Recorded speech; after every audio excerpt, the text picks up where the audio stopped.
చెప్పండి సార్. ఈరోజు మధ్యాహ్నం అంటే 29/6/2024 రోజు మధ్యాహ్నం 12 గంటల నుంచి 12:30 మధ్యలో హిదాయత్ అలీ అనే వ్యక్తి 31 సంవత్సరాలు. ఆయన చోటా బజార్ గోల్కొండ ఏరియాకు సంబంధించిన అతను.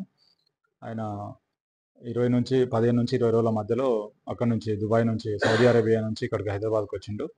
వాళ్ళ ఇల్లు గోల్కొండలో ఉంటుంది. ఆయన పొద్దున 11 గంటల టైంలో ఇంట్లో నుంచి బయలుదేరిందని చెప్పి వాళ్ళ ఫ్యామిలీ మెంబర్స్ చెప్తున్నారు.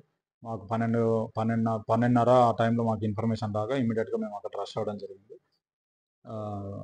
అక్కడ మంచిరేవుల విలేజ్లో గ్రీన్ ల్యాండ్స్ వెంచర్, జీస్ విల్లాస్ ఆపోజిట్లో ఉన్న గ్రీన్ ల్యాండ్స్ వెంచర్లో ఒక ఓపెన్ ప్లాట్, నిర్మానుష్యంగా ఉన్నటువంటి ఒక ఓపెన్ ప్లాట్లో మేము వెళ్ళి చూస్తే అక్కడ ఒక అన్నోన్ డెడ్ బాడీ పడింది. అన్నోన్ డెడ్ బాడీ ఎవరు ఏంటి అనే వివరాలు తెలుసుకోగా సో హిదాయత్ అలీ అని తెలిసింది. వాళ్ళ ఫ్యామిలీ మెంబర్స్కి ఇంటిమేషన్ ఇచ్చినాము. అక్కడ హిదాయత్ అలీ అనే వ్యక్తి ఇంటి నుంచి వాళ్ళ ఫాదర్కి సంబంధించిన ఒక పాలిష్ వెహికల్ తీసుకొని రావడం జరిగింది. అతనితో పాటుగా ఇద్దరు ఉన్నారని చెప్పి తెలిసింది. అది సస్పెక్ట్స్ ఎవరు, అక్యూజ్డ్ ఎవరు అని చెప్పేసి మేము వెరిఫై చేస్తున్నాము. వాళ్ళ మధ్యలో ఏదో గొడవ జరిగినట్టుంది. ఆ గొడవలో ఉన్న పర్సన్స్ కత్తితో అతని పైన దాడి చేసి చంపడం జరిగింది. అక్కడ నుంచి పారిపోయింది అన్నట్టు కూడా తెలుస్తుంది.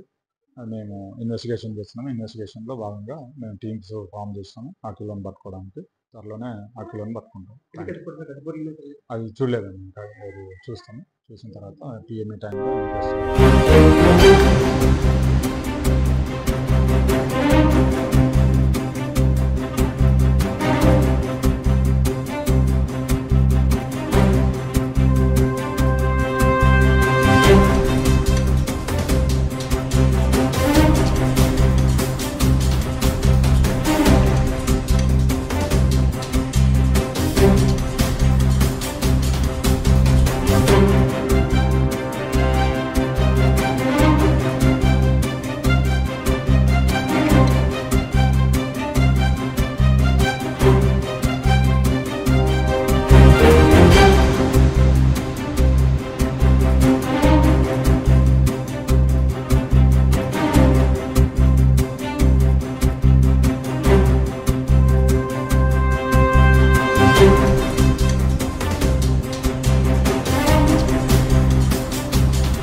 Thank you.